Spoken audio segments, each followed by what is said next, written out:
Part 1.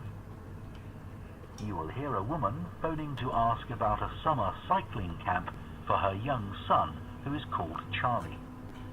First, you have some time to look at questions 1 to 5.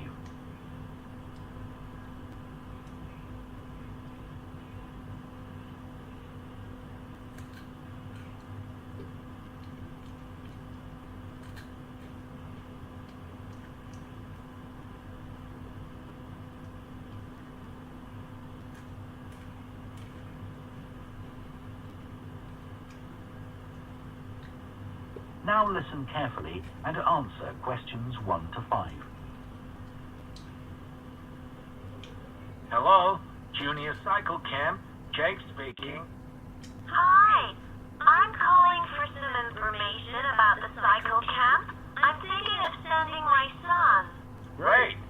Well, it's held every weekday morning over the summer vacation, and we focus on basic cycling skills and safety. We have 8 levels for children from 3 years upwards. How old's your son? Charlie, he's 7.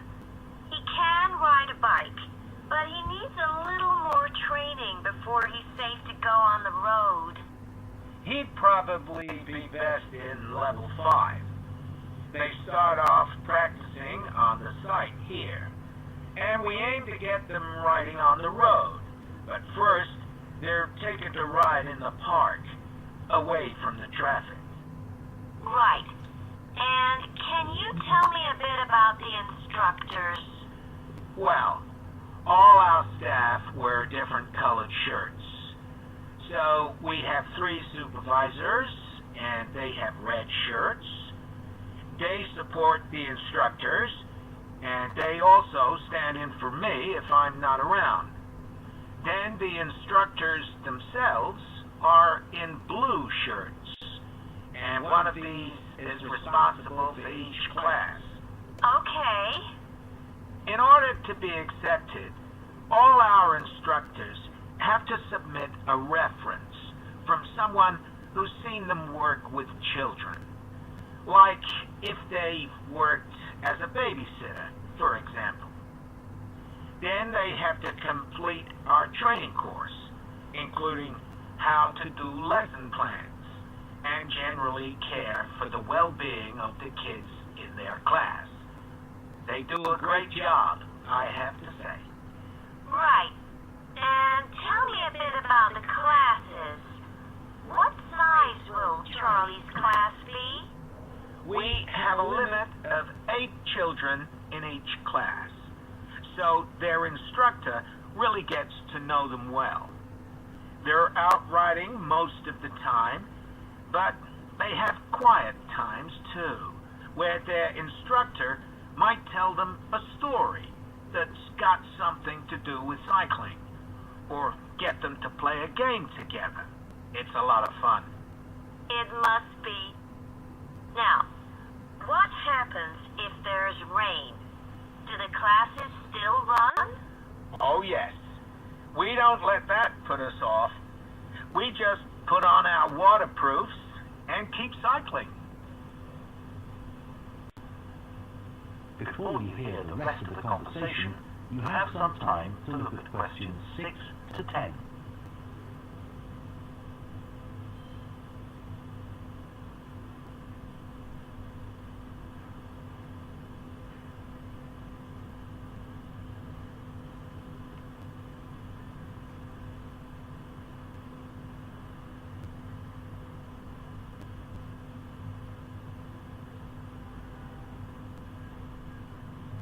Now listen and answer questions 6 to 10.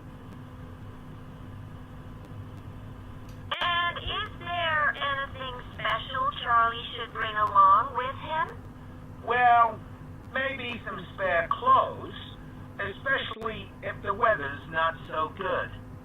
And a snack for break time? How about a drink? No, we'll provide that. And make sure he has shoes, not sandals. Sure.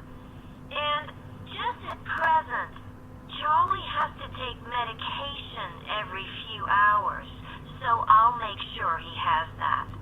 Absolutely.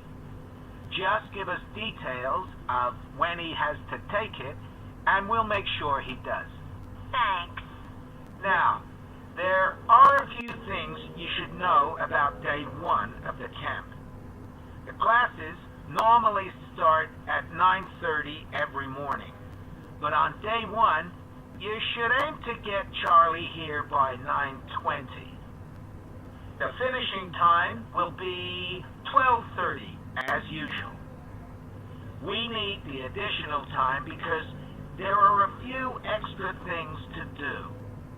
The most important is that we have a very careful check to make sure that every child's helmet fits properly. If it doesn't fit, we'll try to adjust it, or we'll find him another one. But he must wear it all the time he's on the bike. Of course. Then, after that, all the instructors will be waiting to meet their classes, and they'll meet up in the tent. You can't miss it. And each instructor will take their class away and get started. Okay.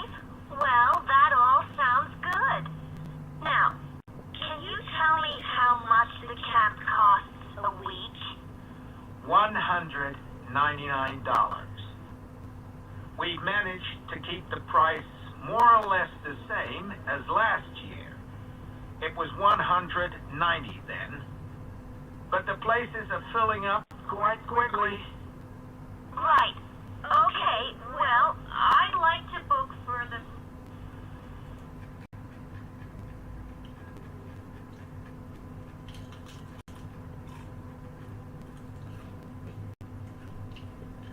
Park Blue, Reference Story, Rain, Snack, Meditation, Helmet 10. Ok, đúng hết.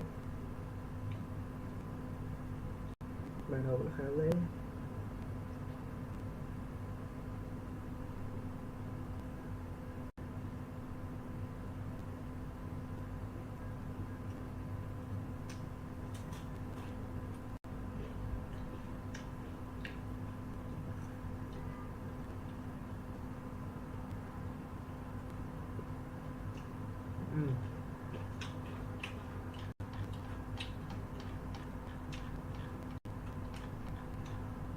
สัมภาษณ์คือว่า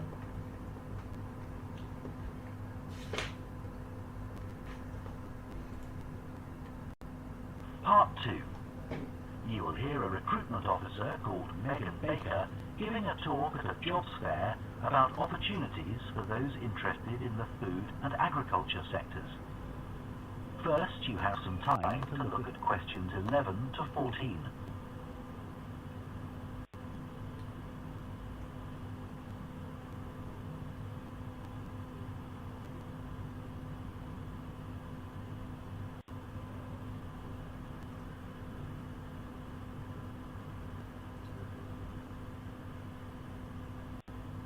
Now listen carefully and answer questions 11 to 14. Hello everyone, my name's Megan Baker and I'm a recruitment consultant at AVT Recruitment Specialist. Now, our company specialises in positions that involve working in the agriculture and horticulture sectors, so that's fresh food production, garden and park maintenance and so on. And these sectors do provide some very special career opportunities. For a start, they often offer opportunities for those who don't want to be stuck with a 40-hour week, but need to juggle work with other responsibilities, such as childcare. And this is very important for many of our recruits. Some people like working in a rural setting, surrounded by plants and trees instead of buildings, although we can't guarantee that. But there are certainly health benefits, especially in jobs where you're not sitting all day looking at a screen, a big plus for many people. Salaries can sometimes be good too, although there's a lot of variety here. And you may have the opportunity in some types of jobs for travel overseas, although that obviously depends on the job. and not everyone is keen to do it. Of course, working outdoors does have its challenges. It's fine in summer, but can be extremely unpleasant when it's cold and windy. You may need to be pretty fit for some jobs, though with modern technology, that's not as important as it once was. And standards of health and safety are much higher now than they used to be, so there are fewer work-related accidents. But if you like a lively city environment surrounded by lots of people, these jobs are probably not for you. They're often in pretty remote areas.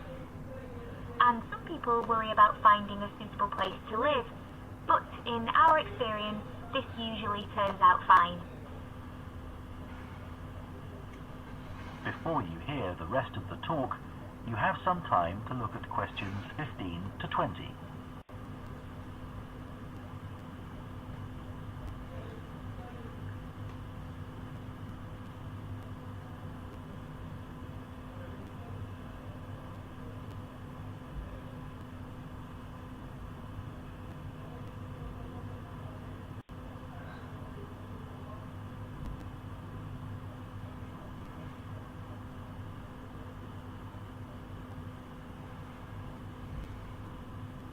Now listen and answer questions 15 to 20. Now, let me tell you about some of the exciting jobs that we have on our books right now. One is for a fresh food commercial manager. Our client here is a very large fresh food producer, supplying a range of top supermarkets. They operate in a very fast-paced environment with low profit margins. The staff there work hard, but they play hard as well. So if you've a sociable personality, this may be for you. Here is a very large fresh food producer, supplying a range of top supermarkets.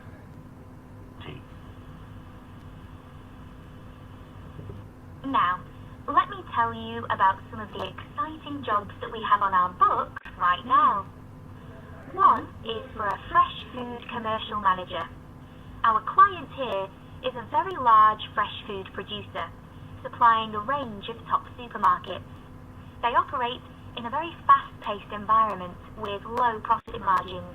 The staff there work hard, but they play hard as well. So if you've a sociable personality, this may be for you. We have an exciting post as an agronomist, advising farmers on issues such as crop nutrition, protection against pests, and the latest legislation on farming and agricultural practices. There are good opportunities for the right person to quickly make their way up the career ladder, but a deep knowledge of the agricultural sector is expected of applicants. A leading supermarket cái này khó phết. operates in a very fast-paced environment with low profit margins. The staff there work hard, but they play hard as well. So if you've a sociable personality, this may be for you. We have an exciting post as an agronomist, advising farmers on issues such as crop nutrition, protection against pests, and the latest legislation on farming and agricultural practices. There are good opportunities for the right person to quickly make their way up the career ladder, but a deep knowledge of the agricultural sector is expected of applicants. A leading supermarket is looking for a fresh produce buyer who is available for a 12-month maternity cover contract. You need to have experience in administration, planning and buying in the fresh produce industry, and in return will receive a very competitive salary. We have also received a request for a sales manager for a chain of garden centres. You will be visiting centres in the region to ensure their high levels of customer service are maintained. This post is only suitable for someone who is prepared to live in the region. There is also a vacancy for a tree technician to carry out tree cutting, forestry and conservation work. Candidates must have a clean driving licence and have training in safety procedures. A year's experience would be preferred, but the company might be prepared to consider someone who has just completed an appropriate training course. Cái này khó thật nha, mình đéo nghe được cái gì luôn ấy. They operate in a very fast-paced environment with low profit margins. The staff there work hard, but they play hard as well. So, if you've a sociable personality, this may be for you. We have an exciting post as an agronomist, advising farmers on issues such as crop nutrition, protection against pests, and the latest legislation on farming and agricultural practices. There are good opportunities for the right person to quickly make their way up the career ladder, but a deep knowledge of the agricultural sector is expected of applicants. A leading supermarket is looking for a fresh produce buyer who is available for a 12-month maternity cover contract. You need to have experience in administration, planning and buying in the fresh produce industry, and in return will receive a very competitive salary. We have also received a request for a sales manager for a chain of garden centres. You will be visiting centres in the region to ensure their high levels of customer service are maintained. This post is only suitable for someone who is prepared to live in the region. There is also a vacancy for a tree technician to carry out tree cutting, forestry and conservation work. Candidates must have a clean driving licence and have training in safety procedures. A year's experience would be preferred, but the company might be prepared to consider someone who has just completed an appropriate training course. Finally, we have a position for a farm worker. This will involve a wide range of farm duties, including crop sowing and harvesting, machine maintenance, and animal care. Perks of the job include the possibility of renting a small cottage on the estate and the chance to earn a competitive salary. A driving licence and tractor driving experience are essential. That is the end of part 2. You now have... Oh shit, cái này thật sự là khó nha, không nghe được luôn á.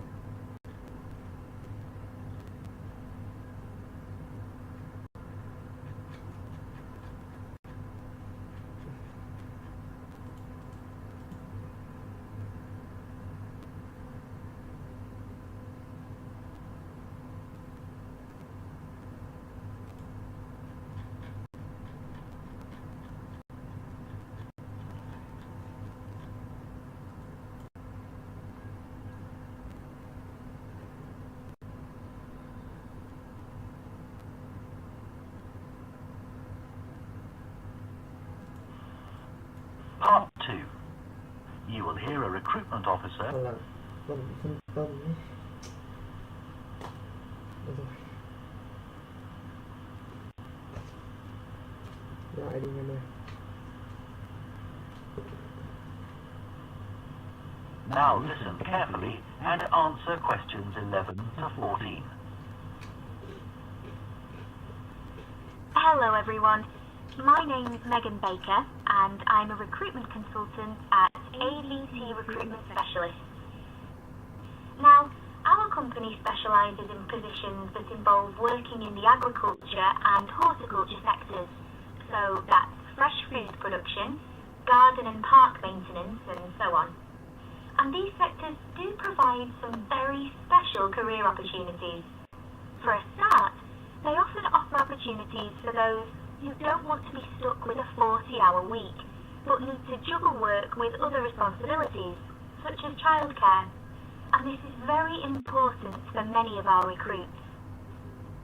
Some people like working in a rural setting, surrounded by plants and trees instead of buildings, although we can't guarantee that. But there are certainly health benefits, especially in jobs where you're not sitting all day looking at a screen, a big plus for many people. Salaries can sometimes be good too, although there's a lot of variety here. And you may have the opportunity in some types of jobs for travel overseas, although that obviously depends on the job. and not everyone is keen to do it. Of course, working outdoors does have its challenges. It's fine in summer, but can be extremely unpleasant when it's cold and windy. You may need to be pretty fit for some jobs, though with modern technology, that's not as important as it once was. And standards of health and safety are much higher now than they used to be, so there are fewer work-related accidents. But if you like a lively city environment surrounded by lots of people, these jobs are probably not for you. They're often in pretty remote areas. And some people worry about finding a suitable place to live, but in our experience, this usually turns out fine. Before you hear the rest of the talk, you have some time to look at questions 15 to 20. Cái này mình không nghe được. Mình từ cái câu 15 là mình đã bắt đầu để nghe.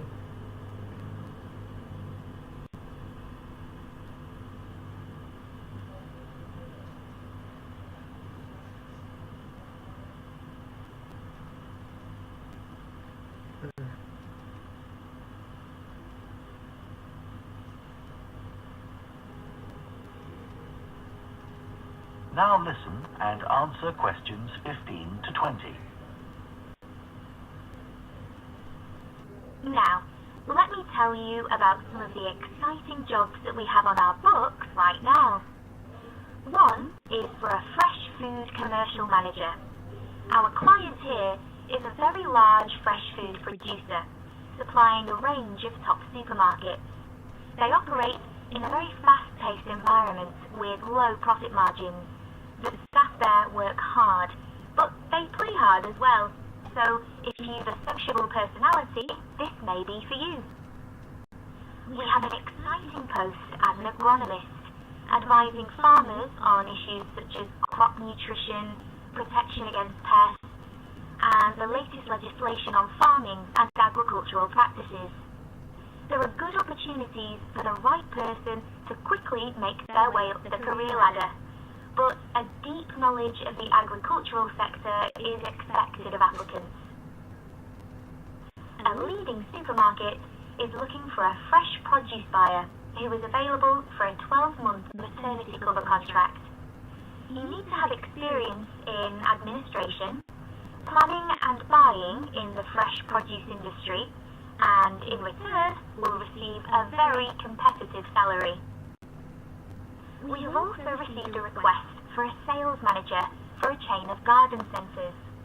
You will be visiting centres in the region to ensure their high levels of customer service are maintained. This post is only suitable for someone who is prepared to live in the region. There is also a vacancy for a tree technician to carry out tree cutting, forestry and conservation work. Candidates must have a clean driving licence and have training in safety procedures. A year's experience would be preferred, but the company might be prepared to consider someone who has just completed an appropriate training course. Finally, we have a position for a farm worker.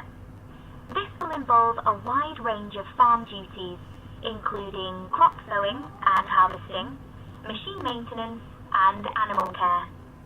Perks of the job include the possibility of renting a small cottage on the estate and the chance to earn a competitive salary. A driving licence and tractor driving experience are essential. That is the end of part 2.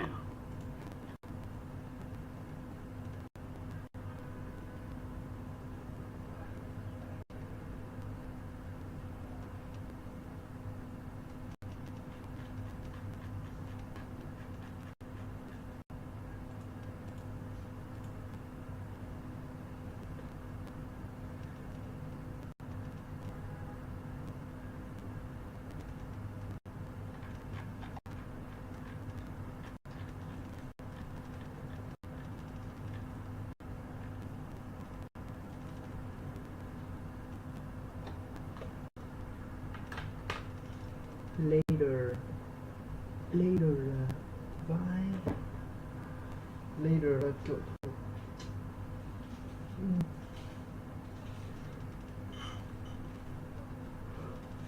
Mình không biết từ đấy.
Cái này có đâu.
Part 3.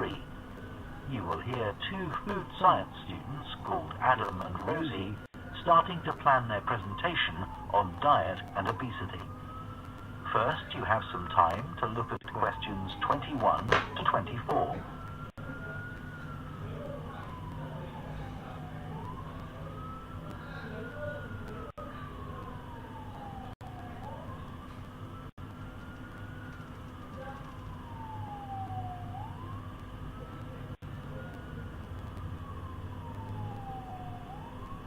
Now listen carefully and answer questions 21 to 24.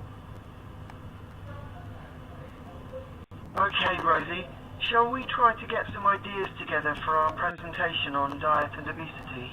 Sure. I can talk about the experiment I did to see if people can tell the difference between real sugar and artificial sweeteners. Where you gave people drinks with either sugar or artificial sweeteners, and they had to say which they thought it was.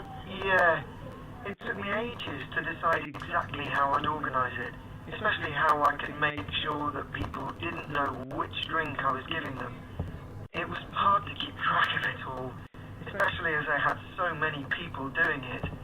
I had to make sure I kept a proper record of what each person had had. So, could most people tell the difference? Yeah, I hadn't thought that they would be able to, but most people could. Then there's that experiment I did, measuring the fat content of nuts, to see if the nutritional information given on the packet was accurate. The one where you ground up the nuts and mixed them with a chemical to absorb the fat. Yes. My results were a bit problematic. The fat content of that type of nut seemed much lower than it said on the package. But I reckon the package information was right. I think I should probably have ground up the nuts more than I did. It's possible that the scales for weighing the fat weren't accurate enough too. I'd really like to try the experiment again sometime. Before you hear the rest of the discussion, you have some time to look at questions 25 to 30.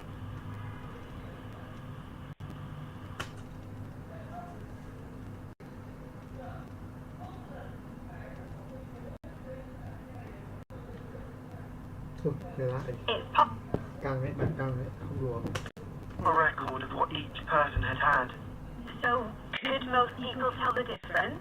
Yeah, I hadn't thought that they would be able to, but most people could. Then there's that experiment I did, measuring the fat content of nuts. Difference between real sugar and artificial sweeteners.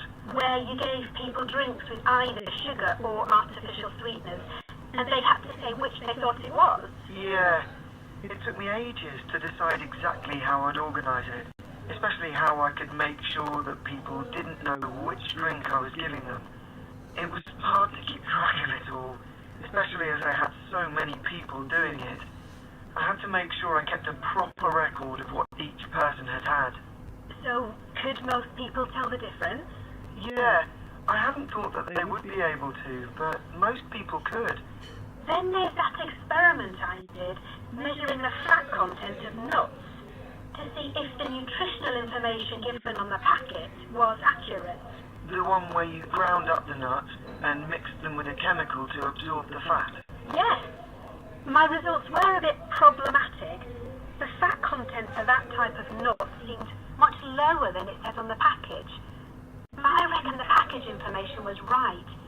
I think I should probably have ground up the nuts more than I did. It's possible that the scales for weighing the fat weren't accurate enough too. I'd really like to try the experiment again sometime. Nuts seemed much lower than it said on the package. But I reckon the package information was right. I think I should probably have ground up the nuts more than I did. It's possible that the scales for weighing the fat weren't accurate enough too.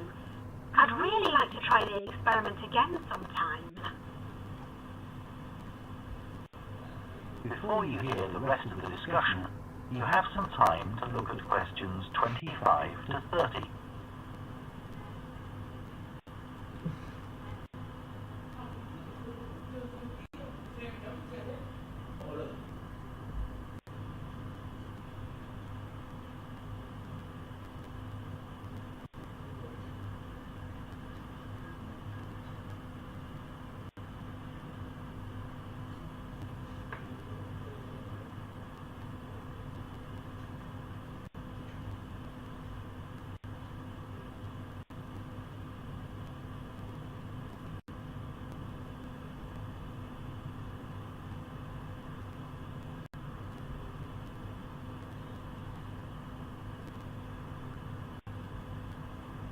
Now listen and answer questions 25 to 30. So, what can we say about helping people to lose weight? There's a lot we could say about what restaurants could do to reduce obesity. I read that the items at the start of a menu and the items at the end of a menu are much more likely to be chosen than the items in the middle.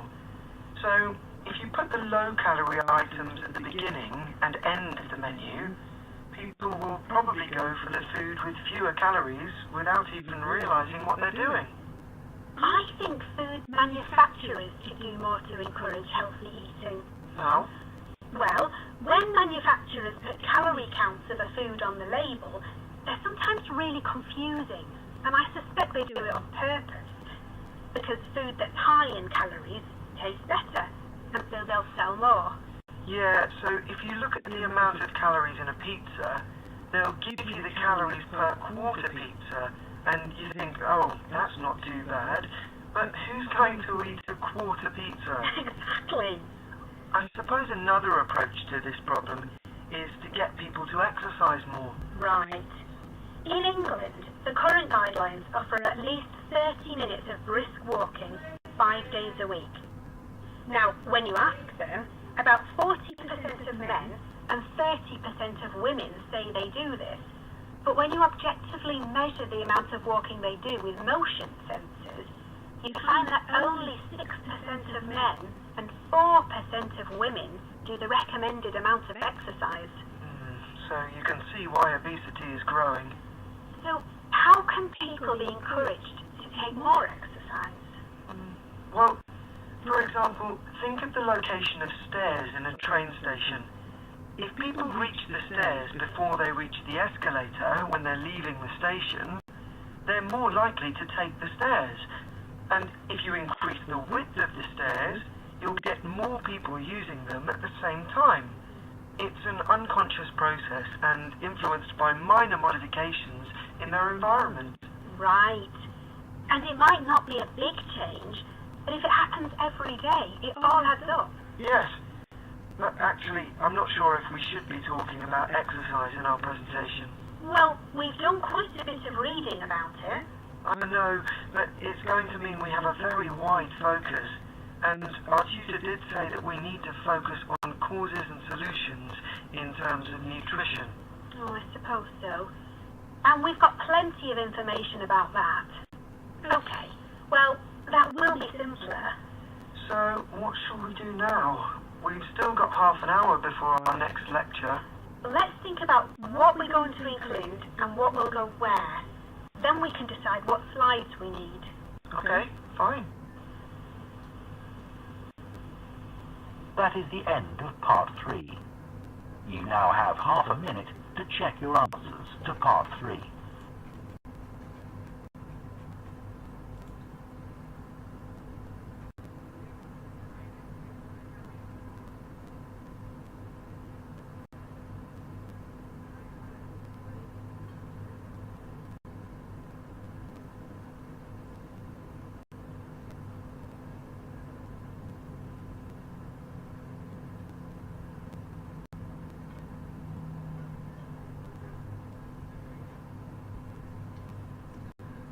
Bây giờ cái số là A không? Các bạn ở đây đúng rồi, hay còn A 29 A C.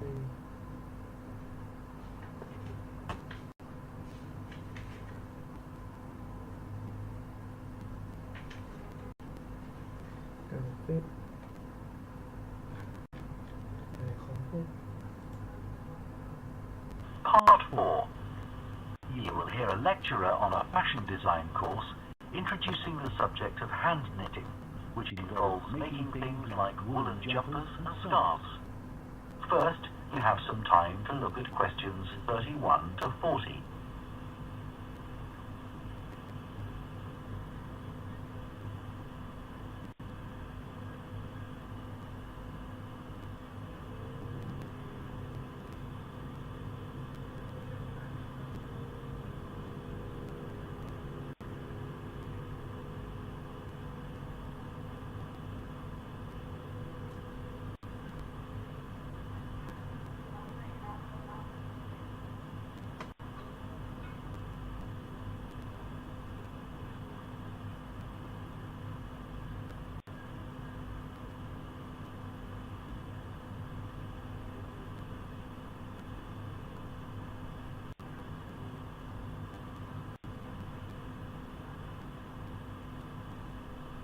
Now listen carefully and answer questions 31 to 40. Good morning, everyone. So today we're going to look at an important creative activity, and that's hand knitting. Ancient knitted garments have been found in many different countries, showing that knitting is a global activity with a long history. When someone says the word knitting, we might well picture an elderly person, a grandmother perhaps, sitting by the fire, knitting garments for themselves or other members of the family. It's a homely image, but one that may lead you to feel that knitting is an activity of the past. And indeed, during the previous decade, it was one of the skills that was predicted to vanish from everyday life. For although humans have sewn and knitted their own clothing for a very long time, many of these craft-based skills went into decline when industrial machines took over, mainly because they were no longer passed down from one generation to another. However, that's all changing, and interest in knitting classes in many countries is actually rising, as more and more people are seeking formal instruction in the skill. With that trend, we're also seeing an increase in the sales figures for knitting equipment. So, why do people want to be taught to knit at a time when a machine can readily do the job for them? The answer is that knitting as a handicraft has numerous benefits for those doing it. Let's consider what some of these might be. While many people knitted garments in the past because they couldn't afford to buy clothes, it's still true today that knitting can be helpful if you're experiencing economic hardship. If you have several children who all need warm winter clothes, knitting may save you a lot of money. And the results of knitting your own clothes can be very rewarding, even though the skills you need to get going are really quite basic, and the financial outlay is minimal. But the more significant benefits in today's world are to do with well-being. In a world where it's estimated that we spend up to 9 hours a day online, doing something with our hands that is craft-based makes us feel good. It releases us from the stress of a technological, fast-paced life.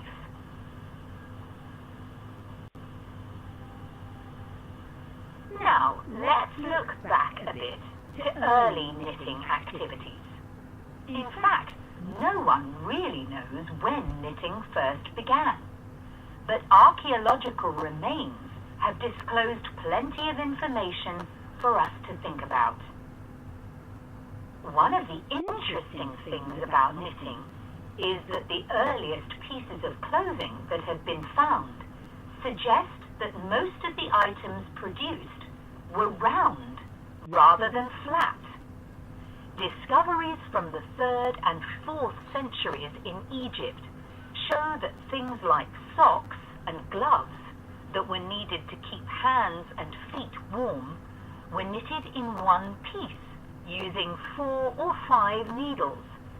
That's very different from most knitting patterns today, which only require 2.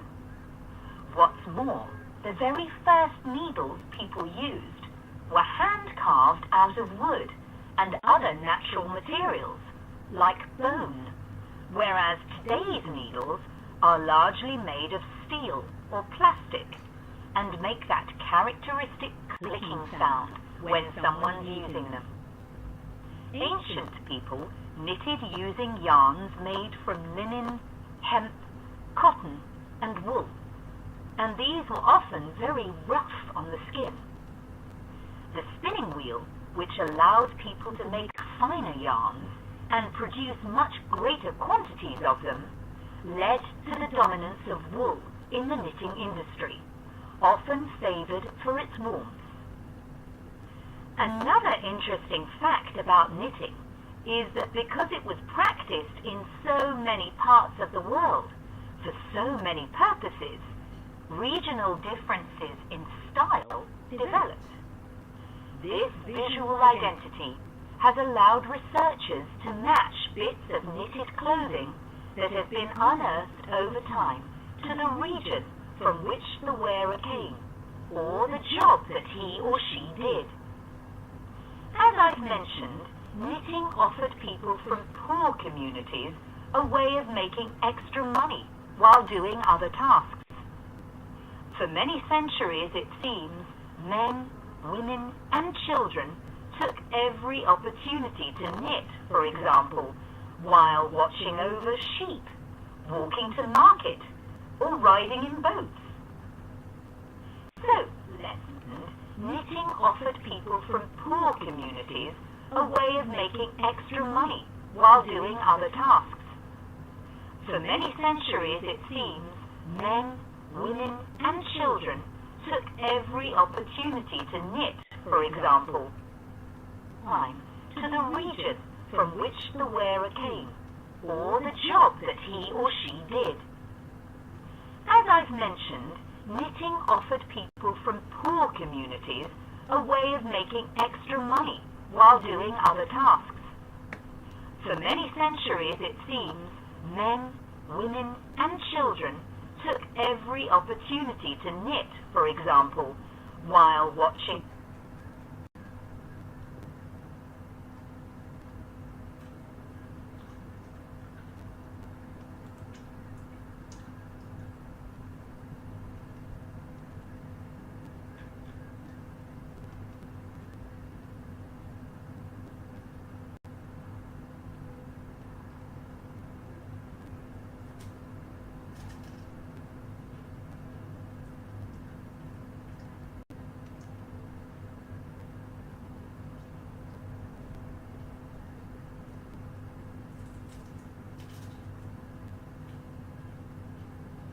Rock.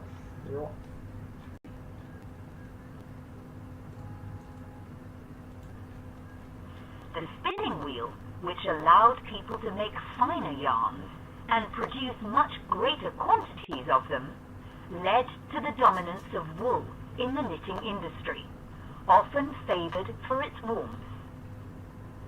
Another interesting fact about knitting is that because it was practiced in so many parts of the world for so, whereas today's needles are largely made of steel or plastic and make that characteristic clicking sound when someone's using them. Ancient people knitted using yarns made from linen, hemp, cotton, and wool, and these were often very rough on the skin. The spinning wheel, which allowed people to make finer yarns and produce much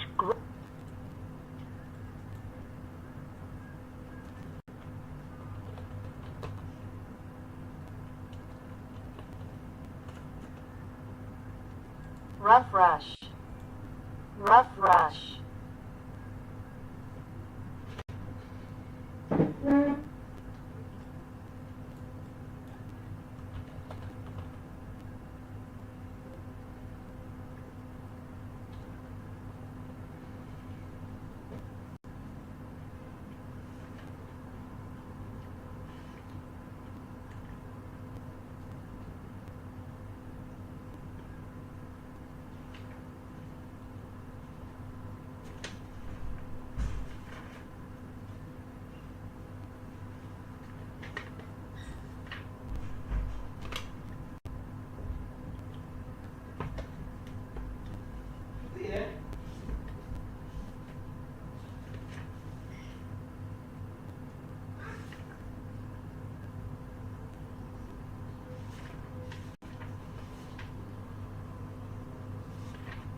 Welcome to Panisha College of English Education, the online school. I am Iqbal Bandara Singarachi. Today, I am going to discuss about something important, that is the listening test and how to deal with it from the test. මෙතන සිට මම හැම video එකක්ම සිංහලෙන් සහ ඉංග්‍රීසියෙන් දෙකම කරනවා. ඔබ දෙකම රිෆර් කරන්න ඒක වඩා හොඳයි. හොඳයි. එතකොට pick from a list කියන එකේ අපි දන්නවා ප්‍රධාන කොටස් කීපයක් තියෙනවා. අපි හැන්ඩල් කරන්න ඕන එකක් තමයි listening tape එක, recording එක. ඊට පස්සේ අපිට question paper එක තියෙනවා. ඊට අමතරව අපි answer sheet එක තියෙනවා. answer sheet එකට නිවැරදිව answer transfer කරන්න ඕනේ. මම technical requirement පිළිබඳව වෙනමම වීඩියෝ එකක් කරන්නම්. හොඳයි. එතකොට මේක තමයි ප්‍රශ්නය. එතකොට ප්‍රශ්නය මේක ඔබට මේක question එක. Thầy của tôi đéo nghe cái gì ông mày nói luôn đi, khó nghe bác chưa.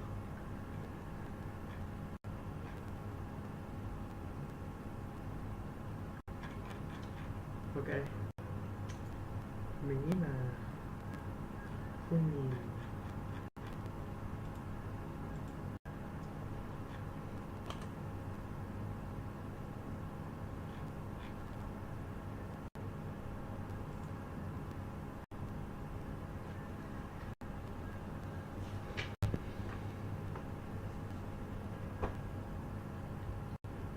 Part 1 là ok rồi này.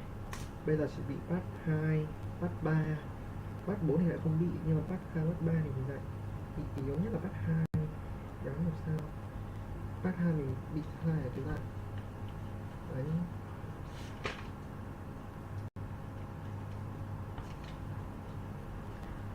Cái ra cái chọn câu hỏi đôi này nó cũng mình cũng hay sai.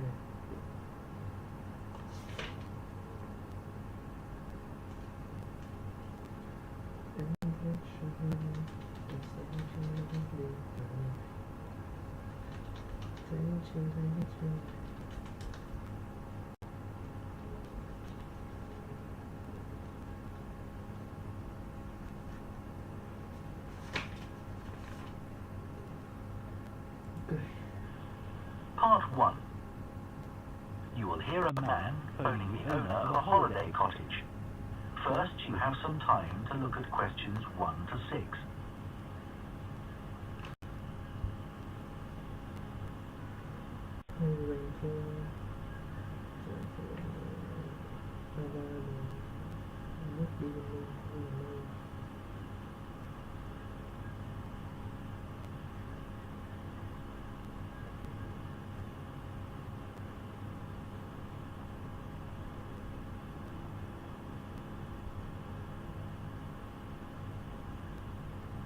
Now listen carefully and answer questions 1 to 6.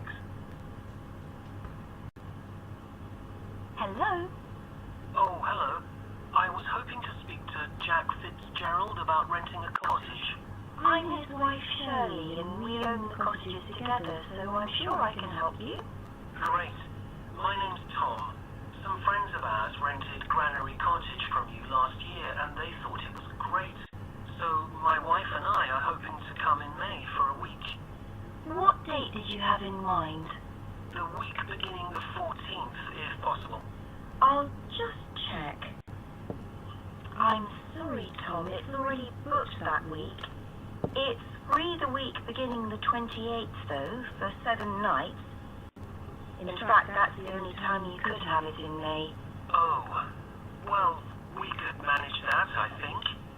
We just need to change a couple of things. How much would it cost? That's the beginning of high season, so it'd be £550 for the week. Ah, that's a bit more than we wanted to pay, I'm afraid. We've budgeted up to £500 for accommodation. Well, we've just finished converting another building into a cottage, which we're calling Cherville Cottage. Sorry, what was that again? Cherville. C-H-E-R-V for Victor, I-L. Oh, that's a herb, isn't it? That's right. It grows fairly wild around here. You could have that for the week you want for £480. Okay, so could you tell me something about it, please? Of course. The building was built as a garage. It's a little smaller than Granary Cottage. So that must sleep 2 people as well. That's right. There's a double bedroom. Does it have a garden? Yes, you get to it from the living room through French doors. And we provide 2 deck chairs. We hope to build a patio in the near future, but I wouldn't like to guarantee it'll be finished by May. Okay. The front door opens onto the old farmyard, and parking isn't a problem. There's plenty of room at the front for that. There are some trees and potted plants there.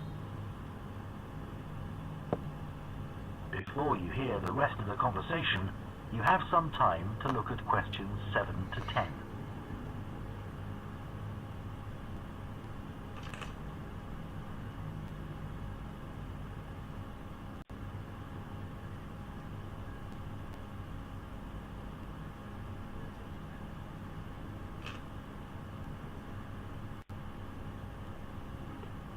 Now listen and answer questions 7 to 10.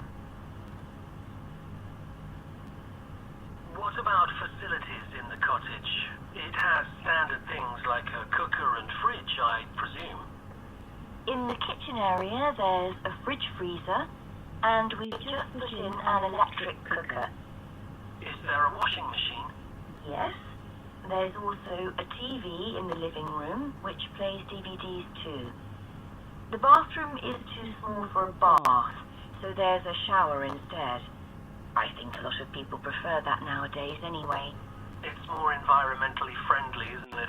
Unless you spend half the day in it. Exactly. What about heating? It sometimes gets quite cool at that time of year. There's central heating, and if you want to light a fire, there's a stove. We can provide all the wood you need for it. It smells so much nicer than coal, and it makes the room very cozy. We've got one in our own house. That sounds very pleasant. Perhaps we should come in the winter to make the most of it. Yes. We find we don't want to go out when we've got the fire burning. There are some attractive views from the cottage, which I haven't mentioned. There's a famous stone bridge.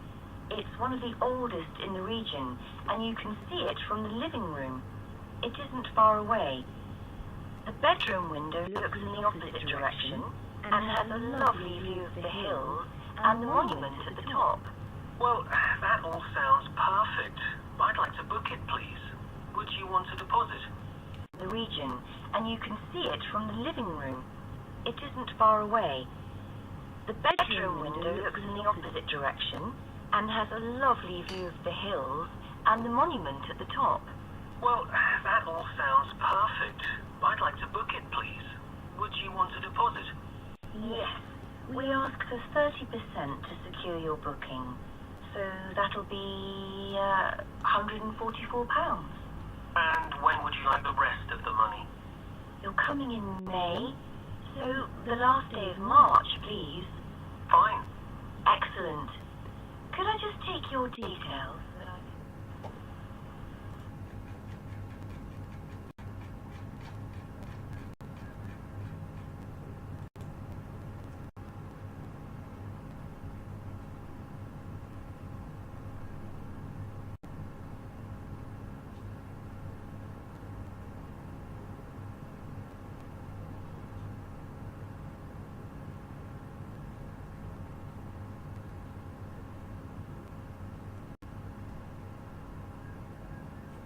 Ôi trời ơi, sao mất có 2 câu chứ?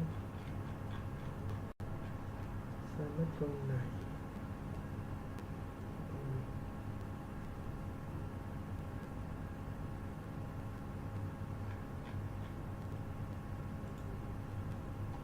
Part 2. You will hear a town councillor reporting on the local transport network and a recreation facility. First, you have some time to look at questions 11 to 14.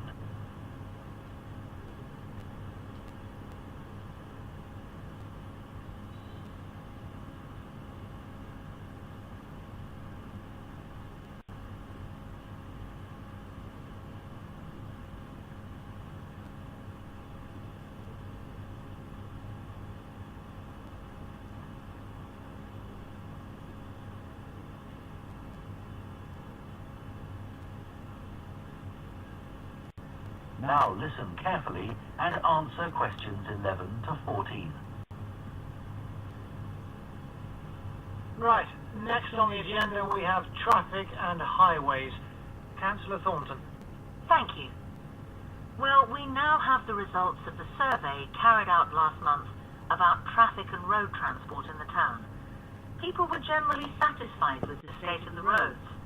There were one or two complaints about potholes, which will be addressed, but a significant number of people complained about the increasing number of heavy vehicles using our local roads to avoid traffic elsewhere.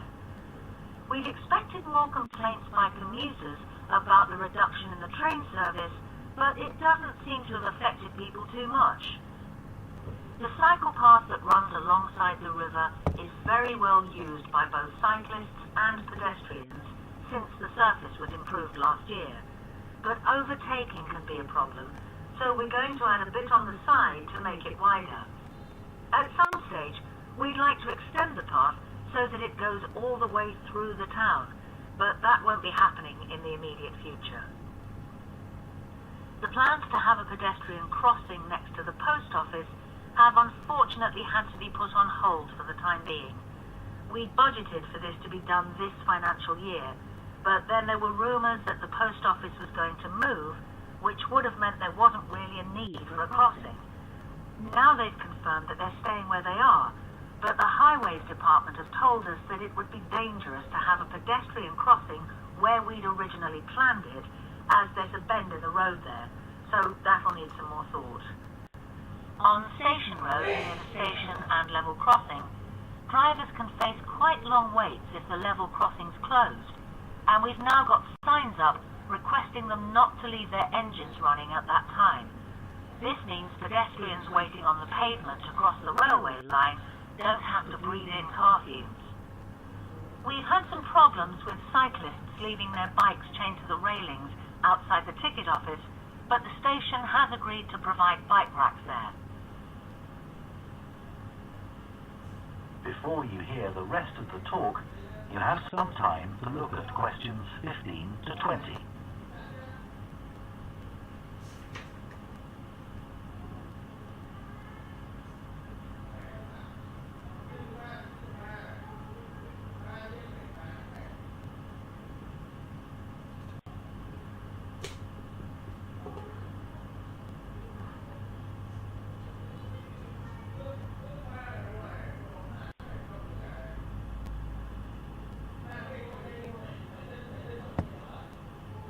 Now listen and answer questions 15 to 20.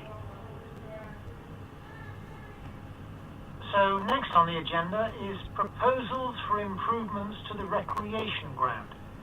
Councillor Thornton again. Well, since we managed to extend the recreation ground, we've spent some time talking to local people about how it could be made a more attractive and useful space.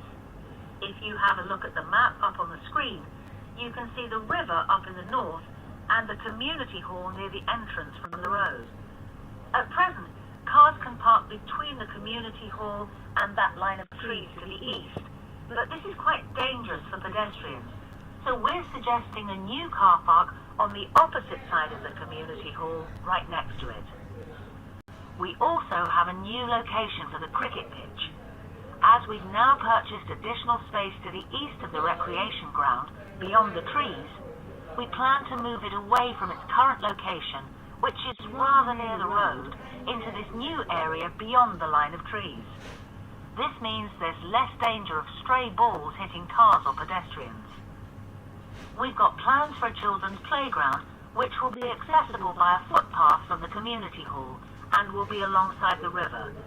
We'd originally thought of having it close to the road, but we think this will be a more attractive location. The skateboard ramp is very popular with... We've got plans for a children's playground, which will be accessible by a footpath from the community hall and will be alongside the river. We'd originally thought of having it close to the road, but we think this will be a more attractive location. The skateboard ramp is very popular with both younger and old. We've got plans for a children's playground, which will be accessible by a footpath from the community hall and will be alongside the river. We'd originally thought of having it close to the road, but we think this will be a more attractive location. The skateboard ramp is very popular with both younger and older children. We had considered moving this up towards the river, but in the end we decided to have it in the southeast corner near the road. The pavilion is very well used at present by both football players and cricketers. It will stay where it is now, to the left of the line of trees and near to the river, handy for both the football and cricket pitches. And finally, we'll be getting a new notice board for local information, and that will be directly on people's right as they go from the road into the recreation ground. Đéo dễ một tí nào, thực sự đéo dễ một tí nào nhá. Tôi thề. C A B B. Ok. C S A E H. Ok.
Part 3.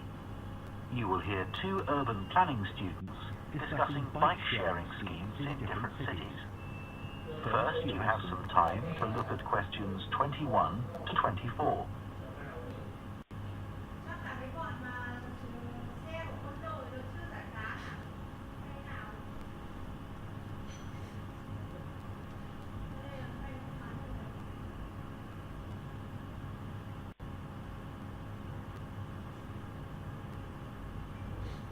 Now listen carefully and answer questions 21 to 24. Now that we've done all the research into bike-sharing schemes in cities around the world, we need to think about how we're going to organise our report. Right. I think we should start by talking about the benefits. I mean, it's great that so many cities have introduced these schemes where anyone can pick up a bike from dozens of different locations and hire it for a few hours.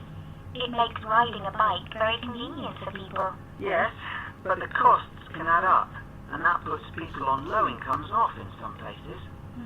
I suppose so.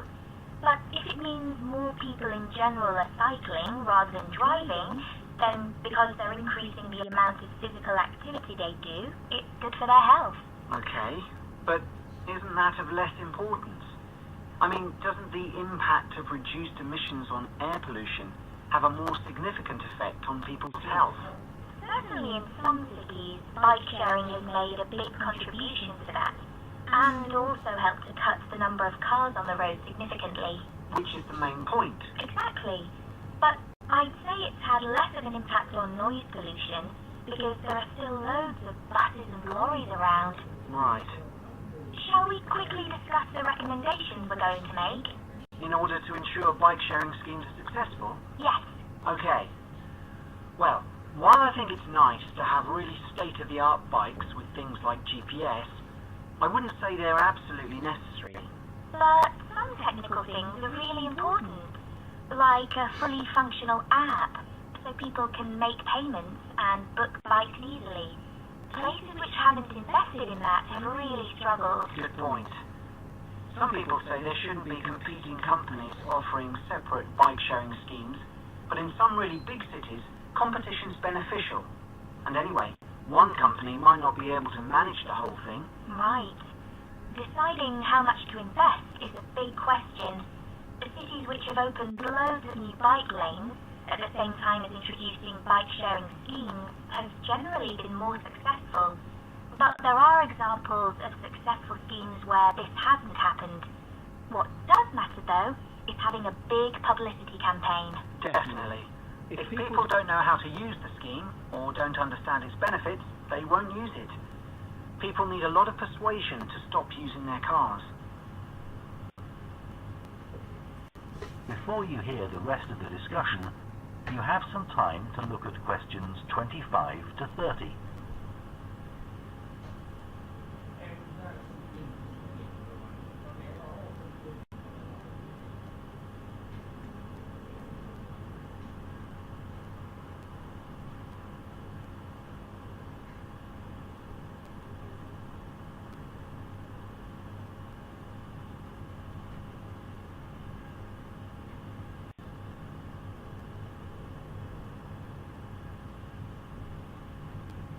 Now listen and answer questions 25 to 30. Shall we look at some examples now and say what we think is good or bad about them? I suppose we should start with Amsterdam, as this was one of the first cities to have a bike-sharing scheme. Yes, there was already a strong culture of cycling here. In a way, it's strange that there was such a demand for bike sharing, because you'd have thought most people would have used their own bikes. And yet it's one of the best used schemes. Dublin's an interesting example of a success story. It must be because the public transport system's quite limited. Not really. There's no underground, but there are trams and a good bus network. I'd say price has a lot to do with it. It's one of the cheapest schemes in Europe to join. But the buses are really slow. Anyway, the weather certainly can't be a factor. No, definitely not. The London scheme's been quite successful. Yes, it's been a really good thing for the city. The bikes are popular and the whole system is well maintained, but it isn't expanding quickly enough. Basically, not enough's been spent on increasing the number of cycle lanes. Hopefully that'll change. Yeah. Now, what about outside Europe? Well, bike-sharing schemes have taken off in places like Buenos Aires. They built a huge network of cycle lanes to support the introduction of the scheme there, didn't they? It attracted huge numbers of cyclists, where previously there were hardly any. An example of good planning. Absolutely. New York is a good example of how not to introduce a scheme. When they launched it, it was more than 10 times the price of most other schemes. More than it costs to take a taxi. Crazy. I think the organisers lacked vision and ambition there. I think so too.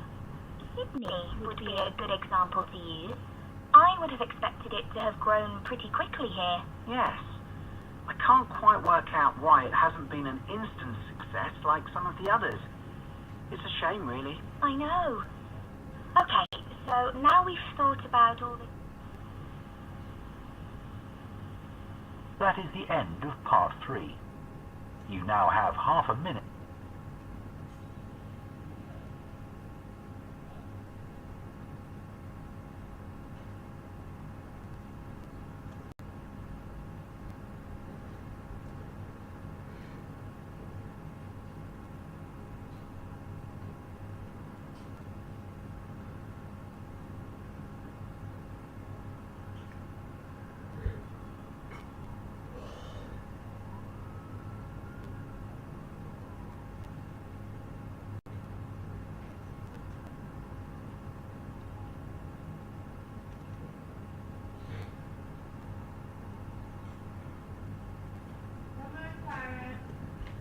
Dạ vâng.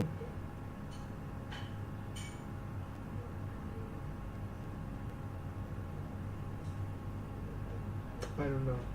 Mình miss một câu, không nghe được. Nó nói 2 câu nó chồng với nhau.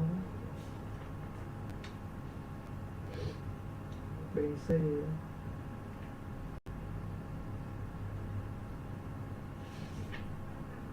C, F, D, E, B.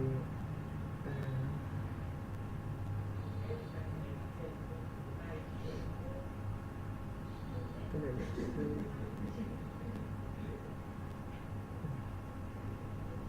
Đây là 2 câu nữa.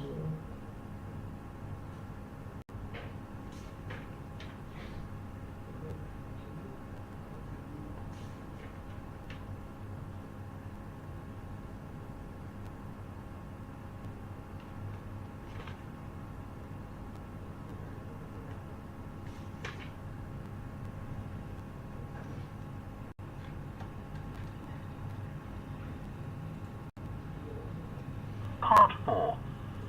You will hear part of an environmental science lecture about a large bird called the dodo, which is now extinct. First, you have some time to look at questions 31 to 40.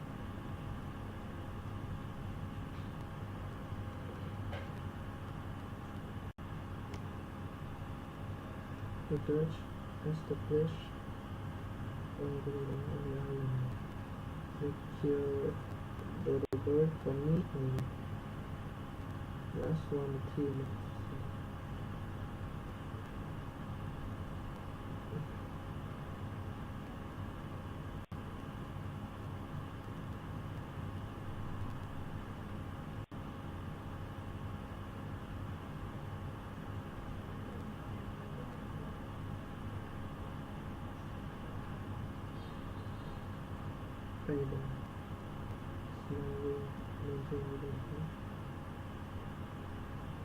Now listen carefully and answer questions 31 to 40.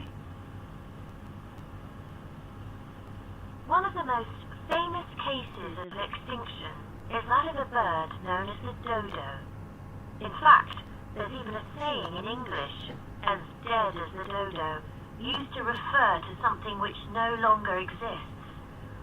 But for many centuries, the dodo was alive and well, although it could only be found in one place, the island of Mauritius in the Indian Ocean.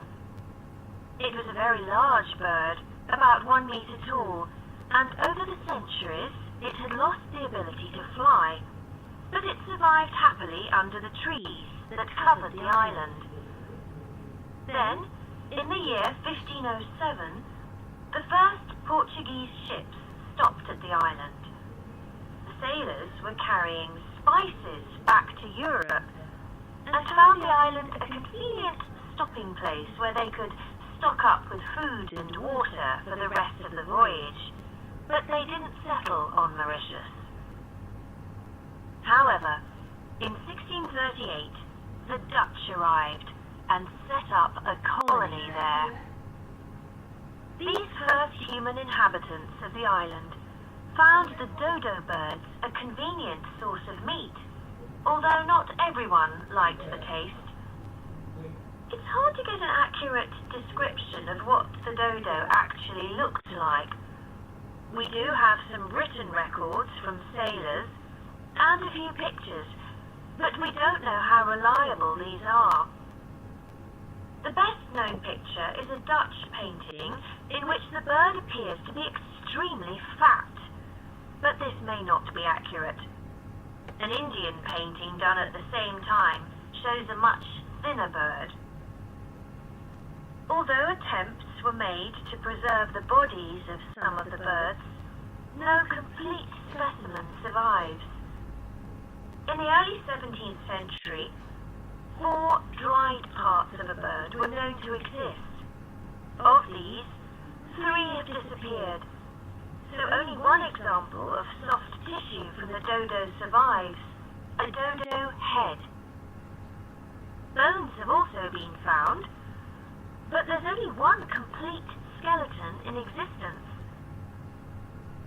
This single dodo skeleton has recently been the subject of scientific research, which suggests that many of the earlier beliefs about dodos may have been incorrect. For example, early accounts of the birds mention how slow and clumsy it was, but scientists now believe the bird's strong knee joints would have made it capable of movement, which was not slow, but actually quite fast. In fact, one 17th century sailor wrote that he found the birds hard to catch. It's true that the dodo's small wings wouldn't have allowed it to leave the ground. But the scientists suggest that these were probably employed for balance while going over uneven ground. Another group of scientists carried out analysis of the dodo's skull. They found that the reports of the lack of intelligence of the dodo were not borne out by their research, which suggested the bird's brain was not small, but average in size. In fact, in relation to its body size, it was similar to that of the pigeon, which is known to be a highly intelligent bird. The researchers also found that the structure of the bird's skull suggested that one sense which was particularly well developed was that of smell. So the dodo may also have been particularly good at locating ripe fruit and other food in the island's thick vegetation.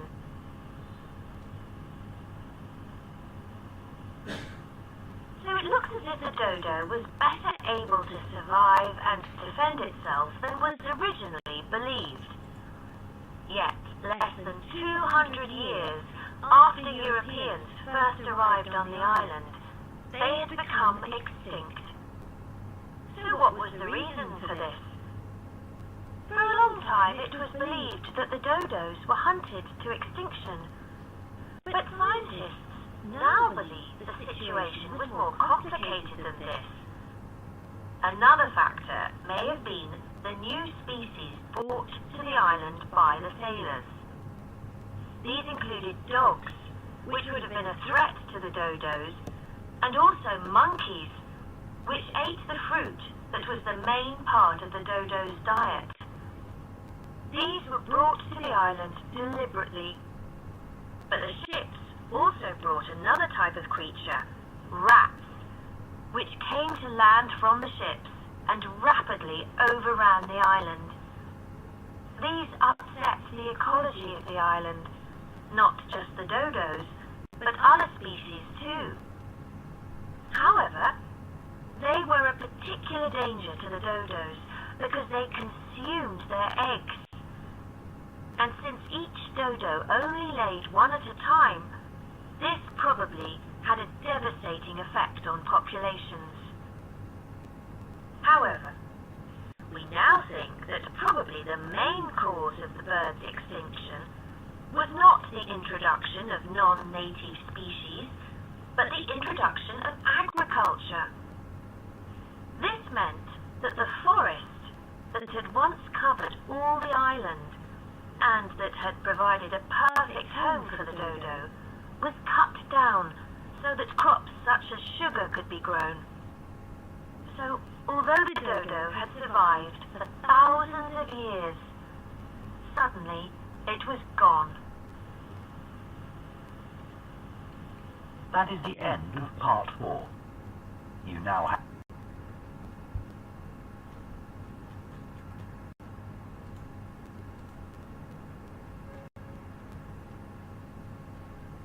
Spicy, okay, colony, fat, head, movement, balance, brain, smell, rats, ok đủ hết. Ok, bắt 4 khá là ngon rồi. Vậy là bài này sai 1, 2 câu, 3 câu, 4 câu, 6 câu. 6 câu tức là 34 rồi nha. 34 là 8 chấm rồi.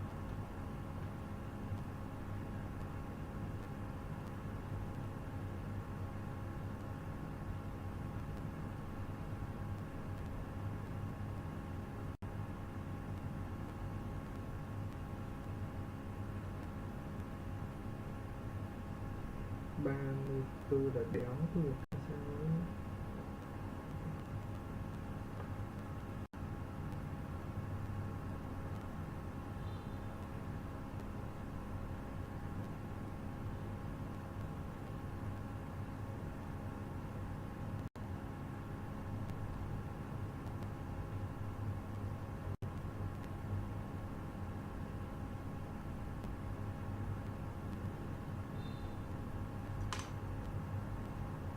34 là 7.5 đây là phút.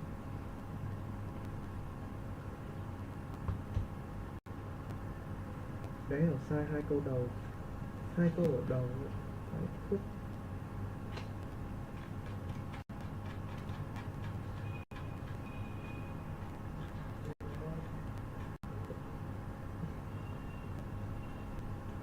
Sai câu 6. And parking is a problem. Isn't a problem. There's plenty of room at the front of that.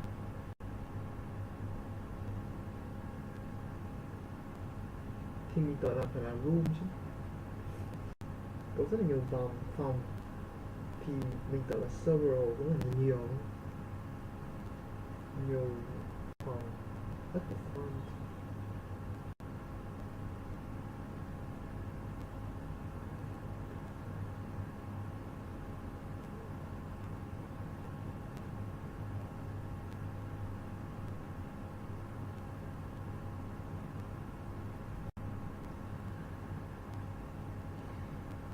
Cái sau này điểm là parking, several parking spaces.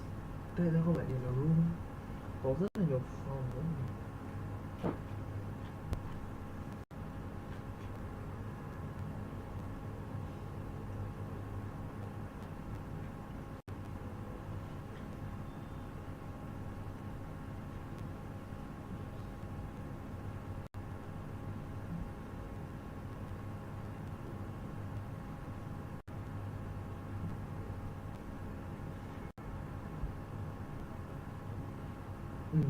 Morning mình đã được top để mình sai câu này, nhưng mà câu này thì tại sao câu này đang không hiểu lắm.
Bedroom không đếm được á.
Là thêm một bài nữa,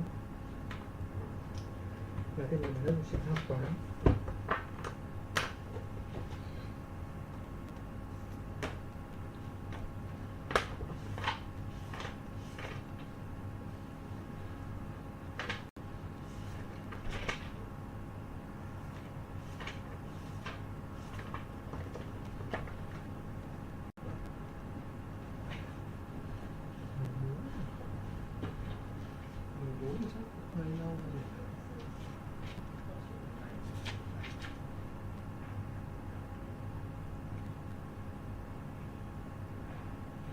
Mình là mình hay bị sai ở cái dạng này. Sai ở cái dạng chọn multiple choice.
Thì em chính là nơi thì thật ở xin ấy nó nghe và giữ cho người đó không có lớn quá.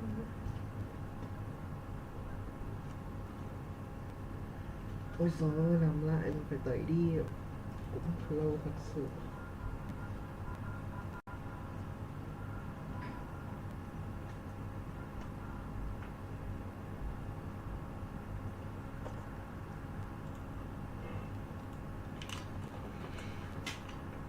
K14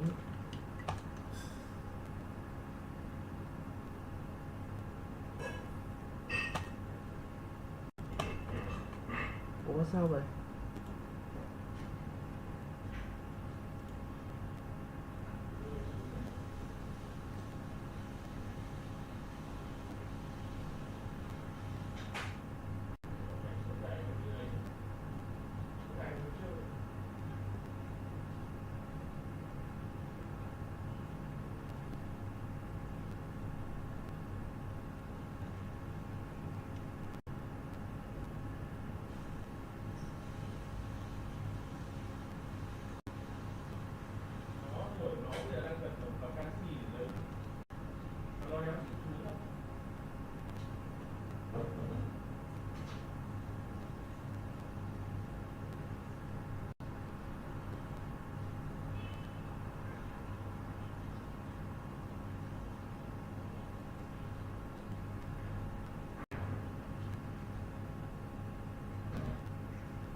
Section 1.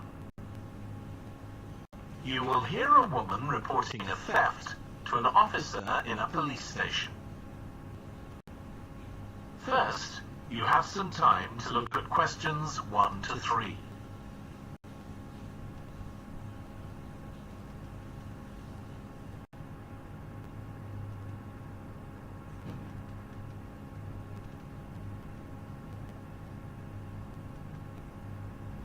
You will see that there is an example that has been done for you.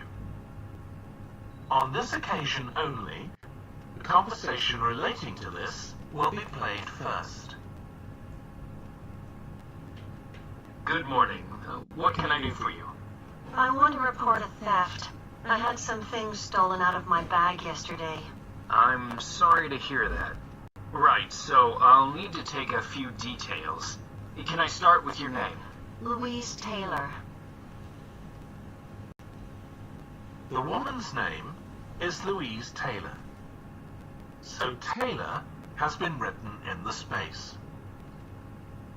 Now we shall begin. You should answer the questions as you listen, because you will not hear the recording a second time. Listen carefully and answer questions 1 to 3. Good morning. What can I do for you? I want to report a theft. I had some things stolen out of my bag yesterday. I'm sorry to hear that. Right, so I'll need to take a few details. Can I start with your name? Louise Taylor. Okay, thank you. And are you resident in the UK? No, I'm actually Canadian, though my mother was British. And your date of birth? December 14th, 1977. So you're just visiting this country? That's right. I come over most summers on business. I'm an interior designer, and I come over to buy old furniture, antiques, you know? There are some really lovely things around here, but you need to get out to the small towns. I've had a really good trip this year, until this happened. Okay. So you've been here quite a while? Yes, I'm here for 2 months. I go back next week. So, may I ask where you're staying now? Well, at present, I've got a place at Park Apartments. That's on King Street. I was staying at the Riverside Apartments on the same street, but the apartment there was only available for 6 weeks, so I had to find another one. Okay. And the apartment number? 15. Right. Before you hear the rest of the conversation, you have some time to look at questions 4 to 10.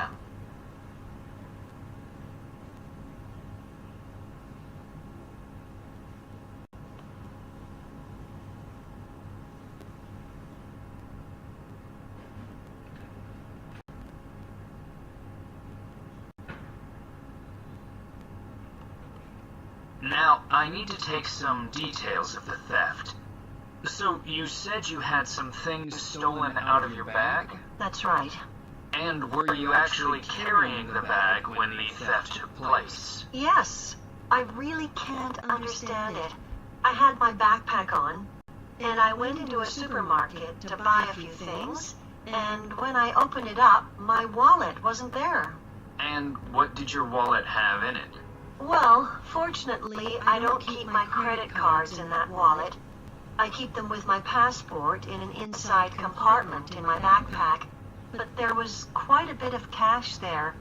About 250 pounds sterling, I should think. I withdrew 300 pounds from my account yesterday, but I did a bit of shopping, so I must have already spent about 50 pounds of that. Okay. At first I thought, oh, I must have left the wallet back in the apartment. But then I realized my phone had gone as well. It was only a week old, and that's when I realized I'd been robbed. Anyway, at least they didn't take the keys to my rental car. Yes. So, you say the theft occurred yesterday? Yes. So that was September the 10th? And do you have any idea at all of where or when the things might possibly have been stolen? Well, at first I couldn't believe it because the bag had been on my back ever since I left the apartment after lunch. It's just a small backpack, but I generally use it when I'm traveling because it seems safer than a handbag. Anyway, I met up with a friend, and we spent a couple of hours in the museum. But I do remember that as we were leaving there, at about 4 o'clock, a group of young boys ran up to us, and they were really crowding around us, and they were asking us what time it was. Then, all of a sudden, they ran off. Can you remember anything about them? The one who did most of the talking was wearing a t-shirt with a picture of something. Let's see. A tiger. Right. Any idea of how old he might have been? Around 12 years old? And can you remember anything else about his appearance? Not much. He was quite thin. Color of hair? I do remember that. He was blonde. All the others were dark-haired. And any details of the others? Not really. They came and went so quickly. Right. So, what I'm going to do now is give you a crime reference number so you can contact your insurance company. So, this is 10 digits. 87954 82361. Lucky. So, should... Ok, xong rồi. Check. Canadian Furniture Park. Okay. From September. Museum time, blonde. Okay. Then I got housing.